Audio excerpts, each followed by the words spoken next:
Prabowo 2024 itu beda dengan Prabowo 2019. Prabowo 2024 adalah orang yang belajar dari pengalaman selama 4 tahun terakhir bersama Pak Jokowi. Well, saya memang harus fair kalau begitu dengan Pak Prabowo ini. Saya memang nggak punya bukti bahwa dia itu terbukti, bahwa dia berada di dalam turut bersalah dalam Mei 98.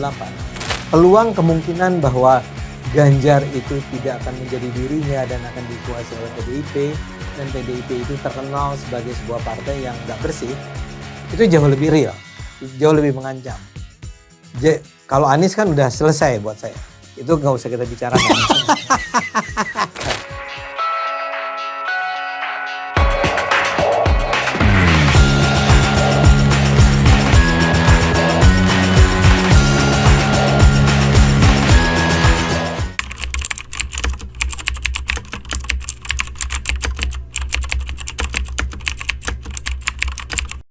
Salam lintas generasi, kali ini akan ngobrol sana sini dengan seorang figur publik yang beberapa tahun yang lalu sempat menghebohkan jagat berita. Dia sesungguhnya adalah seorang aktivis tulen, tetapi belakangan dia akan coba terjun ke dunia politik. Sekarang dia menjadi calon anggota legislatif dari Partai Solidaritas Indonesia. Dia adalah Ade Armando. Apa kabar, Dek? Baik Bang Is. Terima kasih, Dek. Ya, sudah datang ke podcast kita. Saya udah lama sekali ya nggak ketemu Anda ya. Bertahun-tahun nih. Dari 2000 berapa kayak 2009 ya waktu itu ya. Iya. Kita sama-sama bergerak di dunia penyiaran ya. Dek, itu dapil Ade itu di mana? Jakarta Selatan, Jakarta Pusat, luar negeri. Jadi Jakarta 2 istilahnya. Waduh, ini kan kayaknya dapil neraka juga ya. Dapil artinya neraka. Banyak orang-orang top biasanya ya kan? Ada Sinton kalau nggak salah, ya. Ada Once, ada beberapa nama, Hidayat Nur Wahid. Iya. Itu ya, memang dapil neraka kata orang. Bilangan pembaginya berapa di situ? Minimal suara. Kan ada bilangan pembagi. Iya. Berapa itu kalau di dapil? Kan kalau kita dengan sistem penghitungan sekarang ya kita harus mengejar sebesar-besarnya agar partai kita bisa punya, kalau bisa dapat beberapa kursi lah ya. Iya. Itu saya diharapkan atau saya berharap yang bisa mencapai di atas 150 barangkali. Oh, 150.000 suara. Ya, kalau bisa. Ya, mudah-mudahan kita optimis saja dulu. Iya. Tapi dengan saingan yang begitu berat, Adik yakin ya, optimis ya? Harus yakin, insya Allah kita minta tolong sama Tuhan lah. Iya. Tuhan bukakan jalan lah. Ini kalau misalnya ada dapat suara nih.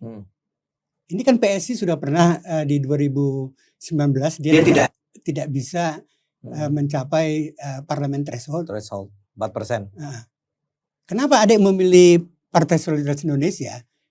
Ya, yang kan kalau lihat dari perjuangan Adek ya, sebenarnya kan orang berpikir Adek ini pasti ke Partai Demokrasi Indonesia nih, apa PDIP nih. PDIP ya kan? Ya. Sudah pasti dia lolos parlemen threshold.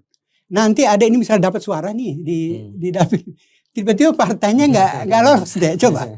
Kalau sekarang ini sekedar untuk memberikan penekanan ya, kayaknya sih mestinya sejak Mas Kaisang masuk sih lolos ya, karena sambutan dari masyarakat tuh luar biasa terhadap kehadiran Mas Kaisang di PSI. Tapi kembali ke pertanyaan Anda, ketika saya bergabung ya sebetulnya ketika itu belum ada Mas Kaisangnya kan. Iya. Hasil survei yang ada waktu itu masih menunjukkan bahwa suara dukungan terhadap PSI masih jauh dari 4%. Tapi kan pilihan hidup kita ambil dengan cara yang tidak sepragmatis itu kali Bang Is. Ya. Saya memilih meninggalkan, misalnya sekarang saya sudah pensiun jadinya dari dosen di Universitas Indonesia agar saya bisa masuk ke PSI. Nah itu saya lakukan karena saya punya harapan besar terhadap partai yang masih kecil ini. Ini ada kaitannya dengan pandangan saya tentang kalau saya ingin atau kalau kita ingin bersama-sama mengubah Indonesia, memang perubahannya harus melalui sistem. Ya. Berpuluh tahun ya, Bang Is juga pernah dulu sama-sama di wilayah pergerakan. Saya sadar bahwa terlibat dalam gerakan-gerakan masyarakat sipil itu penting. Ya. Tapi seringkali akhirnya itu tidak terwujud tidak terrealisasi dalam hasil yang nyata karena gagasan-gagasan besar kita di kalangan masyarakat sipil itu, agar itu bisa diwujudkan dalam bentuk regulasi misalnya, bentuk peraturan, itu membutuhkan memang orang-orang yang ada di dalam sistem. Iya, Dalam iya, hal ini adalah DPR. iya. Misalnya saja, ya dulu kan kita bertarung dalam dunia demokratisasi penyiaran.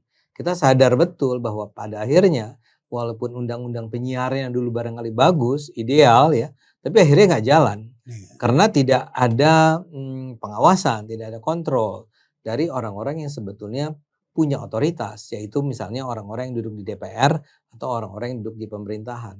Iya, ini persis sama seperti pernah dikatakan oleh Indonesianis dari Swedia, Mhm. namanya Ole Thornquist ya. Iya, oleh Dia Thornquist. bilang anak-anak muda yang bergerak di masa reformasi itu harus berbondong-bondong duduk di DPR gitu loh, Oke. supaya mereka bisa mengubah, mengambil, jangan cuma bergerak di luar. Ya, jadi mungkin ini yang Betul. dimaksud Adek. Oke. Jadi Adek sudah punya pengalaman ketika di arena masyarakat sipil, ternyata ya kan kaki itu kurang kuat Kurang untuk kuat untuk ya. nendang ya. Nah, Oke, saya senang. Saya baru tahu Oleh ngomong begitu ya. ya. Ya itu persis, itu yang ada di kepala saya. Hmm. Kita mau melawan korupsi misalnya, ya kita bisa bersuara sangat keras di luar sana. Tapi kalau misalnya undang-undangnya atau Ya. perilaku para anggota parlemennya, para pembuat undang-undangnya sendiri sebetulnya korup, ya semua cita-cita kita sebagai masyarakat sipil itu tidak akan pernah terrealisasi. Nah, ketika itulah saya memutuskan untuk saya akan coba nih, Ya, saya akan ya. coba untuk masuk melalui DPR. Nah, kemudian pertanyaannya adalah, ya Anda tadi bilang, kenapa nggak masuk ke partai yang besar? Hmm. Nah, ini jawaban yang mungkin agak menyakitkan orang-orang yang berada di partai besar ya. Terus terang saya kehilangan kepercayaan, Bang Is, ya, terhadap partai-partai yang besar.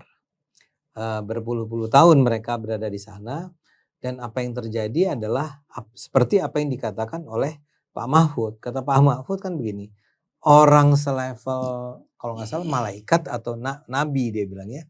Ya orang selevel nabi pun kalau dimasukkan ke dalam sistem kita yang korup Yang sekarang korup, ya, itu akan ikut-ikutan menjadi korup ya. Jadi alih-alih dia akan menjadi orang yang mengubah keadaan, dia akan terseret, terbawa untuk juga menjadi pelaku korupsi ya.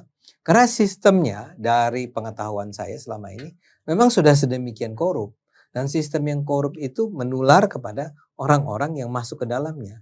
Jadi orang-orang yang idealis masuk ke dalam partai besar. Partai besarnya sendiri sudah korup. sudah korup dan hidup dari uang-uang bancakan korupsi itu. Artinya PSI di mata Adek termasuk partai yang masih bersih gitu. Masih bersih karena ini kan partai baru. Ya. Iya. Partai baru dimulai 2019 kalau nggak salah kan, Iya. mulai ikut pemilunya. Dia waktu itu dapat 0, lah, 0, sekian. Dia dapat 2,6 ya. apa ya? Oh. Padahal parliamentary threshold 4. 4 ya. Jadi kurangnya sekitar 1,4% ya. Nah, tapi bagusnya PSI ini adalah bahwa dia nggak lolos ke DPR, tapi dia lolos ke DPRD. Ya.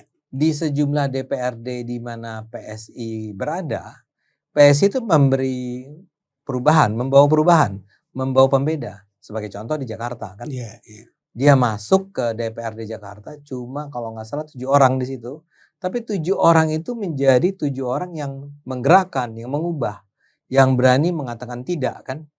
Mereka lah orang-orang yang berada pada posisi semacam oposisinya Pak Anies kan. Iya, waktu itu ya. Di DPRD selain Jakarta ada juga Ada yang terkenal di Surabaya ada ya. Hmm. Memang tidak semenonjol seperti Jakarta ya. Iya, perubahannya di Sulawesi Utara. Oh, cukup bersuara mereka di DPRD. Bahkan dia cuma beberapa orang, jauh lebih kecil dari DPRD di Jakarta, tapi orang-orang itu memberi teladan buat para anggota partai senior lainnya. Nah, sehingga ketika saya memutuskan untuk masuk ke DPR, saya merasa bahwa saya harus masuk melalui partai yang bersih, berintegritas, jujur, dan ya partai yang saya anggap ya Mungkin orang lain akan punya pendapat yang berbeda. Yang saya anggap paling memenuhi syarat-syarat seperti yang saya bayangkan tuh Nah, adalah PSI. inilah yang pandangan yang berbeda itu. Ada yang Ya. mengatakan PSI ini tiba-tiba pasang baliho di mana-mana. Dari mana uangnya? Maksudnya ada yang bilang tadi ini partai bersih apa gitu. Orang kan curiga gitu loh. Oh, iya. Ini uang dari mana? Kaisang masuk, terus tiba-tiba booming gitu loh. Oke. PSI gitu. Orang kan curiga. Jangan-jangan ini uang ya kan? Ya. Coba bagaimana dia menjelaskan ini? Ya, kan begini. Salah satu hal yang menggembirakan saya dari masuknya Kaisang, adalah Kaisang, Gibran, dan Pak Jokowi itu adalah juga contoh orang-orang yang tadi bersih, orang-orang yang berintegritas, orang-orang yang lurus. Ya. Nah, orang-orang semacam ini pasti dia sendiri kaya. Misalnya Kaisang itu kan kaya. Gibran tuh cukup kaya sebagai seorang pengusaha sebelum dia masuk politik. Maksudnya kayak sebentar secara finansial. Kayak Kaisang dia cuma jual pisang goreng loh. Ya kan kita tahu bahwa bisnisnya. Ada perusahaan dia. Oh banyak. Kalau itu banyak. Banyak sekali bisnisnya ya. Ada yang down, ada yang jatuh, ada yang sukses. Oke. Saya mau bilang bahwa dia sendiri sebenarnya cukup kaya. Tapi nggak mungkin uang yang dia miliki itu dia gunakan untuk PSI sehingga PSI menjadi barangkali Anda menggambarkannya dengan cara semenonjol itu ya. Tapi kita tahu semua partai di Indonesia itu hidupnya dari mana sebetulnya? Iya, biasa dari uang-uang yang ada dermawan kan, hamba Allah yang bantu. Ada uang yang barangkali oligark lah. Ada oligarki tapi kan nggak harus oligarki. Ada seperti contoh saya mengalaminya langsung.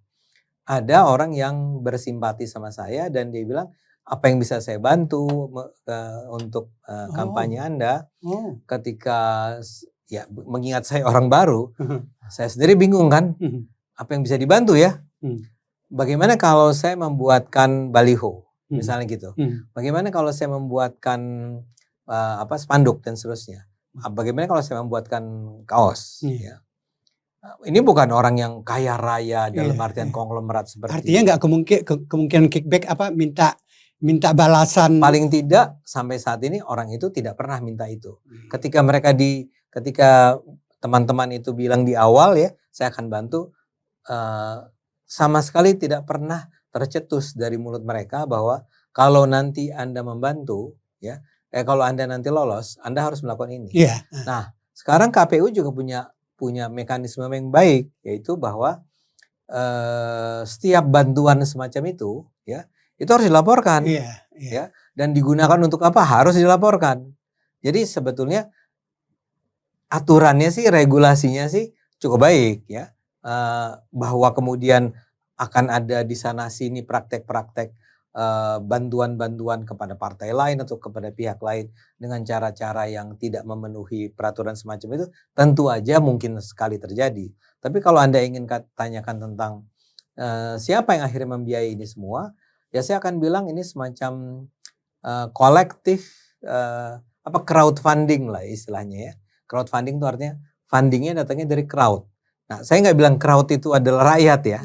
Kalau rakyat kali berapa sih yang bisa mereka sumbangkan? Tapi kalau jutaan, walaupun rakyat kecil. Persis, itu juga sudah terjadi. Tapi saya ingin katakan ya jumlahnya itu tentu aja tidak se-gigantic, se-raksasa. Tapi ada yang bilang Dek, sebenarnya di belakang PSI ini adalah konglomerat Cina itu loh Dek.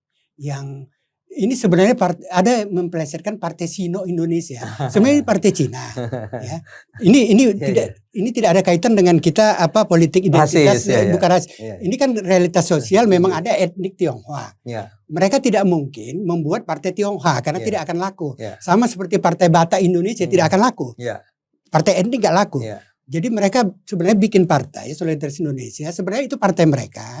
Pribumi ini, Melayu-Melayu ini itu hanya dipasang-pasang untuk ya sama seperti Juli Antoni siapa itu? Raja Juli Antoni. Nah, terus sama si Giring, ya kan? Tiba-tiba ditendang aja begitu, ya kan? Ditendang kemana? Ketua umum ecek-ecek, terus kemudian digantikan Kaisang gitu ya kan? Nah, ini menjelaskannya gimana? Menjelaskan. Ada beberapa hal yang langsung saya akan bantah tuh tentang mereka yang membantu adalah. Saya juga saya nggak punya sedikit pun misalnya gini, kalau memang dibantu oleh teman-teman Tionghoa, saya nggak akan bilang enggak ya. Saya akan bilang bahwa saya bangga kalau memang kami dibantu oleh teman-teman Tionghoa. Dan itu terjadi, ya. Oh, jadi terjadi memang Ada. konglomerat. Pertama, tapi kedua, tentu saja harus diingat, bukan cuma pengusaha Tionghoa yang bantu. Pengusaha-pengusaha tanda petik, saya nggak suka dengan istilah ini, tapi demi mempermudah pembicaraan kita, non Tionghoa lah, pribumi ya, non Tionghoa itu juga banyak. Jadi kedua-duanya adalah pengusaha-pengusaha yang sebetulnya harapan mereka, saya rasa ya, dari apa yang saya dengar selama ini, mereka cuma ingin agar Indonesia ini menjadi bersih. Ya, mereka adalah pengusaha yang ingin agar, saya tahu kalau Anda sistem ini memaksa saya untuk menyuap, saya akan menyuap. Tapi saya akan jauh lebih senang kalau sistem ini bersih by the rule, ya. Orang akan bilang, lihatlah Singapura, ya. Semua itu bahkan nggak ada korupsi di situ atau sedikitlah korupsi, dan semua berjalan baik tuh, ya. Kalau ditanya-tanya sebenarnya juga pengusaha juga nggak pingin kok dia menyuap ya. Kalau sistemnya bagus ya kan. Persis, ya tentu aja ada pengusaha hitam yang tentu lebih senang menggunakan jalur-jalur hitam. Tapi umumnya pengusaha, mau dia Tionghoa, mau dia Melayu, mau dia barangkali I don't know India atau apa, Arab atau apapun, itu sebetulnya orang-orang yang menganggap bahwa kami berharap sama PSI karena kami melihat ada harapan nih, kalau PSI maju, Anda bisa membersihkan DPR dan bisa membersihkan aturan-aturan yang ada, regulasi undang-undang yang ada. Jadi mereka membantu kami dengan harapan tersebut. Ya, itu sesuatu yang wajar ya, orang kan. Sesuatu yang wajar. Ada yang mau dia perjuangkan, dia nggak bisa berjuang sendiri, dia coba bekerja sama dengan orang lain kan biasa. Dan mereka melihat itu ada di Kaisang, di Gibran, di Pak Jokowi. Nah kebetulan Pak Jokowi kan seperti menitipkan Mas Kaisang ini di PSI. Kita nggak usah bantah itulah. Misalnya ada orang bilang, kalau Kaisang itu bukan anak presiden, apakah dia akan ditunjuk sebagai ketua PSI? Kemungkinan besar memang tidak. Ya, kalau dia bukan anak Pak Jokowi. Justru karena dia anak Pak Jokowi, dia dapat perlakuan istimewa. Tapi juga karena dia itu membawa nilai-nilai yang tadi, berintegritas, bersih, lurus, dan seterusnya. Nah ini pertanyaannya. Ini kayak di muka bumi ini jangan-jangan cuma PSI seperti ini. Saya belum baca anggaran dasarnya. Apakah ada orang 2 hari jadi anggota, menjadi ketua umum gitu loh, sebuah partai deh. Ini sebenarnya partai yang serius dibangun. Nah, coba mungkin ada bisa menjelaskan. Lagi-lagi beberapa jawabannya. Pertama-tama adalah kesannya memang hanya 2 hari. Sebetulnya hubungan kami dengan hubungan PSI tepatnya, karena saya kan sebenarnya orang yang baru belakangan gabung di PSI. Tapi saya sudah tahu bahwa sudah saya pelajari, sudah saya peroleh informasinya, bahwa jauh hari sebelum peristiwa 2 hari yang sangat menentukan itu, hubungan PSI dengan Kaisang itu sudah terjalin lebih dari setahun sebelumnya, ya. Dan itu ada kaitannya dengan kedekatan PSI dengan Pak Jokowi, ya. Ini semua tentu saja tidak berjalan natural begitu saja. Memang ini melibatkan, memang mendapat restu dari Pak Jokowi. Semula yang saya tahu, Kaisang tidak diproyeksikan menjadi ketua PSI, ya. Tapi perkembangan terakhir menjelang ini kan semua terjadi hanya dalam beberapa bulan terakhir sebelum akhirnya yang ingin saya katakan adalah bulan-bulan sebelum akhirnya pengajuan nama capres cawapres terjadi kan, dan kampanye dimulai. Ketika itulah saya tidak tahu persis sebetulnya apa yang terjadi ya. Tapi kelihatannya Pak Jokowi jadi firm bahwa karena dia melihat PSI sebagai sebuah partai yang bisa menjadi partai harapan masa depan, maka partai PSI ini harus berpeluang, harus bahkan kasarnya harus bisa masuk ke DPR. Ya, harus dibesarkan lah. Harus dibesarkan. Dan salah satu cara terbaik membesarkan PSI adalah dengan menempatkan Kaisang sebagai ketua partai PSI. Ya, itu dari mata Pak Jokowi. Ya. Dari mata ini dulu masyarakat atau partai yang sewajarnya lah. Di anggaran PSI itu Dimungkinkan nggak? Memang boleh ada orang ya tanpa ada kaderisasi, tanpa ini ujuk-ujuk ya baru 2 hari jadi anggota, terus menjadi ketua umum gitu Boleh. loh, walaupun ada di Ada. Oh, Artinya boleh itu dalam arti memang sebetulnya partai kami ini sangat menempatkan apa yang dikenal sebagai Dewan Pembina ya sebagai kunci ya. Jadi kita tuh tidak percaya pada prinsip seperti yang dilakukan oleh partai-partai lain. Dimulai dari misalnya musyawarah daerah, memilih siapa, kemudian naik ya, dan ujungnya ada semacam kongres luar biasa atau apalah ya. Itu sama sekali sudah terbukti bukan cara terbaik di Indonesia. Oh, ini pilihan PSI berbeda lah dengan. Berbeda. Kita memang cenderung untuk ya menjadi, memang orang bilang menjadi nampak elitis ya. Ada dewan pembina yang memang orang-orang pintar, orang-orang baik ya. Dan merekalah yang akan menentukan jalannya partai.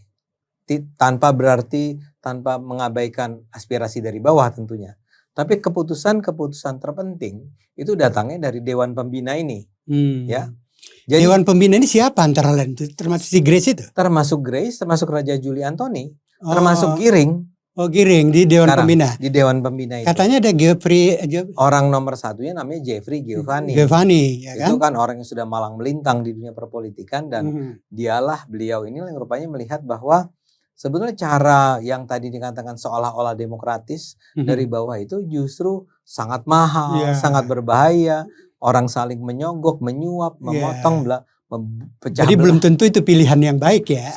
Saya menjadi setuju setelah dijelaskan seperti itu. Gunawan Muhammad termasuk di Dewan Pembina sebelumnya? Oh enggak pernah. Enggak pernah. Oke. Sekarang kan PSI ini mendukung. Saya minum ya? Oh iya, sambil minum deh. PSI kan sekarang mendukung Prabowo nih deh. Padahal sebelumnya PSI ini kasih itu loh piagam penghargaan pembohong. Iya kan? 5 tahun yang lalu. Terus Adek juga 6 alasan untuk menolak Prabowo. Ini orang kan jangan-jangan seperti Pak Jokowi bilang. Jadi berpolitik itu dikosongkan dari prinsip, dari nilai. Jadi Anda bergonta-ganti aja gitu dukung tim. Ya jangan drama deh, anggap aja biasa gitu loh. Apakah ini yang dimaksud dengan politik PSI? Justru saya ingin mengatakan begini. Dalam hidup ini yang terpenting adalah prinsip. Bukan orang. Pemain ini bisa ganti-ganti. Tapi prinsipnya tidak boleh berubah. Kami memperjuangkan, tadi saya katakan ya, 2 DNA utama dari PSI adalah memperjuangkan anti korupsi, anti intoleransi. Itulah perjuangan kami. Bahkan kami melihat kami ini dekat dengan Pak Jokowi karena kami percaya Pak Jokowi adalah tokoh yang akan memperjuangkan anti korupsi, anti intoleransi, dan sudah terbukti kan keluarganya sama sekali nggak tersentuh korupsi. Nah, jadi ketika 2019, lagi-lagi saya harus mengatakan bukan kami karena saya tidak berada di sana pada saat itu. Tapi ketika itu mereka menganggap Pak Jokowi lah yang akan bisa memperjuangkan kedua hal tersebut. Ketika itu Pak Jokowi berhadapan-hadapan dengan Pak Prabowo, ya. Pak Prabowo-nya memang berada pada ketika itu format dia tuh. Dengan siapa dia bekerja sama, siapa yang mensupport dia kan, pilihan strategi yang diambil itu semua menakutkan, ya. Dan karena itu ketika itu PSI mengambil posisi sebagai oposisinya Pak Prabowo. Ya. Dan ketika itu memang saya rasa sulit untuk dibantah. Ketika itu kubu Prabowo di masa itu memang melakukan serangkaian hal yang betul-betul bisa masuk dalam kategori seperti yang tadi dikatakan PSI, pembohong kan. Ya contoh paling gampangnya Ratna Sarumpait kan. Saya lupa ya contoh-contoh lainnya ya. Mungkin hasil survei ya. Ratna Sarumpait, semua itu menyebabkan PSI tiba pada sebuah kesimpulan bahwa orang ini memang ketika itu tidak bisa dipercaya. Itu di masa lalu kan. Prinsip tentang memperjuangkan korupsi dan pluralisme ini, anti korupsi dan anti intoleransi ini dipertahankan terus. Itu yang ditunjukkan oleh PSI ketika mereka menjadi calon menjadi anggota-anggota DPR-nya di berbagai kota. Ketika ada gereja ditutup, maka bersuara PSI. Misalnya ada tercium indikasi korupsi di DPRD DKI, bersuara PSI. Nah, sementara itu Pak Jokowi yang dicintai oleh PSI itu merekrut Pak Prabowo ke dalamnya, ya, ke dalam gerbongnya, ke dalam kabinetnya. Artinya karena Pak Jokowi berubah pandangan tentang Pak Prabowo, PSI lalu ikut berubah pandangan gitu maksudnya? Kan jawabannya tidak sesederhana karena Pak Jokowi sudah menerima, maka kami pun menerima. Enggak begitu. Karena sampai tahun lalu 2022 kan kami itu masih tetap percaya bahwa kandidat terbaik adalah Ganjar. Ya kan? Kami masih tetap, makanya saya mengeluarkan video kenapa saya tidak mungkin mendukung Prabowo kan? Karena ketika itu posisinya masih kami melihat bahwa Pak Jokowi sendiri itu masih mendukung Ganjar. So there must be something right. Pasti kalau Pak Jokowi mendukung, atau kami menduga kalau Pak Jokowi mendukung Ganjar, kami duga memang ada sesuatu dalam diri Ganjar yang menyebabkan Pak Jokowi mendukungnya. Jadi seperti nilai-nilai Pak Jokowi adanya di Pak Ganjar. Ketika itu. Dan kami masih menganggap kami berjarak dengan Pak Prabowo. Tapi kemudian terjadilah serangkaian hal. Termasuk di dalamnya ternyata PDIP menolak kehadiran PSI untuk mendukung Ganjar. Pak Ganjar sendiri ternyata dalam pandangan kami, atau pandangan saya lah paling tidak, itu tidak performance dia tidaklah seperti seorang pemimpin yang independen. Ternyata memang betul dia itu atau terkesan sebagai seorang yang sangat tunduk pada apa kata PDIP. Petugas partai lah. Petugas partai beneran. Ya. Jadi ketika kita misalnya saya bilang, jangan sebut Mas Ganjar sebagai petugas partai, ya justru Ganjar sendiri mengakui dia emang petugas partai. Ya, artinya di mata PSI agak berat ya mendukung figur kayak agak begini berat, nih. Apalagi karena kemudian terlihat sekali bahwa akhirnya dia tidak menjadi dirinya sendiri. Menjadi pemimpin yang selalu tunduk pada apa yang dikatakan oleh PDIP. Dan PDIP sendiri performance-nya atau track record-nya selama ini kan tidak bersih-bersih amat. Ya. Nah ketika itulah kemudian datanglah Pak Prabowo. Pak Prabowo yang datang ke kantornya PSI dan ngobrol sama kita. Lalu hanya ngobrol itu PSI berubah pandangan. Pelan-pelan kan satu. Anda jangan pernah lupa ada faktor Pak Jokowinya. Ya. Pak Jokowi lah yang seperti mengingatkan ya PSI untuk lebih bisa memahami Pak Prabowo ya. Ketika itu anjurannya adalah pelajarilah Pak Prabowo. Ada secara pribadi nih, bukan sebagai anggota PSI dulu deh. Karena kalau anggota PSI mungkin terikat pada Anda yakin bahwa Prabowo ini sudah berubah? Maksudnya yang 6 alasan ada itu kan menakutkan ya. Maksudnya lihat ini orang ya. Maksudnya Anda yakin maksudnya bahwa dia sudah berubah? Oke. Ini kemarin juga ditanyakan oleh seorang wartawan asing. Milih Prabowo tuh gambling gak sih? Ya kan? Iya kalau dia seperti yang misalnya gini kan, saya mengatakan bahwa dia sudah berubah. Prabowo 2024 itu beda dengan Prabowo 2019. Prabowo 2024 adalah orang yang belajar dari pengalaman selama 4 tahun terakhir bersama Pak Jokowi. Dia, misalnya kalau Anda ingat dari 6 alasan itu saya bilang, dia secara mental, psikologis bermasalah. Ya kan? Dulu kan begitu. Dia gebrak-gebrak kan gitu ya. Sekarang tidak terjadi loh. Joget-joget sekarang deh. Nah joget-joget. Beda kan? Ya. Kemudian kedekatan dia dengan kelompok-kelompok intoleran. Ya. Sekarang justru kelompok intoleran mengatakan memusuhi dia. Kedekatan dengan Cendana ya. Masih ada ya. Mbak Titi itu masih ada di dalam kubu. Tapi saya tidak melihat paling tidak dari apa yang bisa saya lihat kan, saya nggak bisa curiga terlalu jauh, saya nggak lihat ada pengaruh itu. Nah, memang Pak Prabowo masih tetap tidak terlalu percaya sama demokrasi Barat.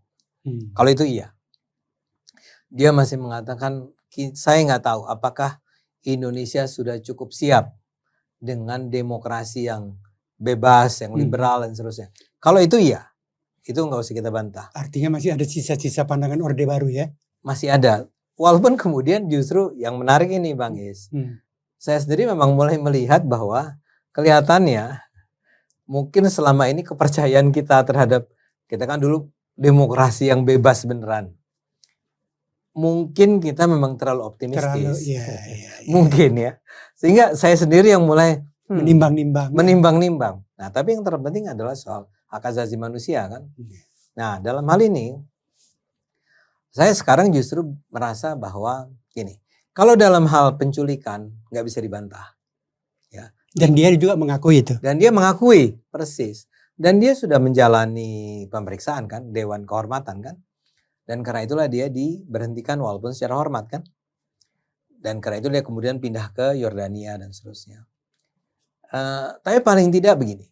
Sampai sekarang saya berusaha bertanya, mencari tahu, membaca.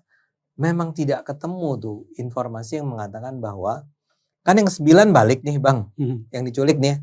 Kalau nggak salah sisa 15 ya. Timawar mengaku, orang-orang yang Prabowo mengaku, yang menculik yang 15 orang itu bukan kami. Yang meninggal itu bukan kami. Wiji Tukul itu bukan kami. Nah, persoalannya kita nggak bisa menemukan bukti yang menunjukkan bahwa memang itu Timawar. Indikasinya nggak ada. Ya, itu pertama. Kedua adalah yang paling utama adalah saya mulai melihat dia itu menjadi korban fitnah, bahwa dia itu menjadi orang yang either menjadi mastermind-nya atau terlibat secara aktif dalam tragedi Mei 1998. Yang lagi-lagi saya cari buktinya, nggak ketemu. Alan Nair pernah baca bukti-bukti Alan? Enggak. Yang wartawan? Enggak, saya baca Alan Nair, tapi dia nggak bicara tentang Mei 98. Tapi penculikan? Penculikan kan iya. Tapi lagi-lagi Alan Nair yang sisa-sisanya itu nggak pernah bilang. Jadi itu kan ada spekulasi-spekulasi. Iya. Jadi kan it's your word against mine kan. Ya. Tapi yang paling parah kan adalah tragedi chaos Mei 98. Nah dia itu tidak ada di situ, tidak ada dalam skenario itu. Dia justru berada di pinggir atau bahkan di luar. Itu yang membuat saya merasa bahwa saya memang harus fair kalau begitu dengan Pak Prabowo ini. Saya memang nggak punya bukti bahwa dia itu terbukti bahwa dia berada di dalam turut bersalah dalam Mei 98. Jadi itu semua 6 itu ya, kan ada nanya saya pribadi. Saya sudah bisa menerima ya. Jadi 6 alasan saya 6 alasan, itu harus saya bantah nanti. 6 alasan mengapa saya mendukung Prabowo. Nanti ada versinya itu. Tapi yang saya katakan gini, memang betul. Tapi ada seorang tadi jurnalis asing nanya, itu kan gambling. Ya. Anda tuh berharap bahwa dia memang sudah berubah. Dan PSI apa bisa mengontrol nanti kalau tiba-tiba dia liar coba. Iya kan? Bahkan yang lebih serem, bisakah Jokowi mengontrolnya? Iya kan? Apa jawabannya? Jawabannya adalah ya memang kita harus mengambil risiko ya. Karena kalau saya tidak mendukung Prabowo dan mendukung Ganjar, kan ada gambling juga. Bahkan kalau itu jauh lebih real buat kami ya. Kami jauh lebih, buat saya paling tidak, peluang kemungkinan bahwa Ganjar itu tidak akan menjadi dirinya dan akan dikuasai oleh PDIP, dan PDIP itu terkenal sebagai sebuah partai yang nggak bersih, itu jauh lebih real, jauh lebih mengancam. Kalau Anies kan udah selesai buat saya, itu nggak usah kita bicarakan. Jadi yang dua ini dengan meme-meme kau di Twitter itu kan. Itu udah nggak mungkin. Saya nggak mungkin 6 alasan mengapa saya sekarang mendukung Anies, kayaknya nggak mungkin itu. Demikian obrolan saya sana sini dengan Ade Armando, politisi Partai Solidaritas Indonesia. Wassalam.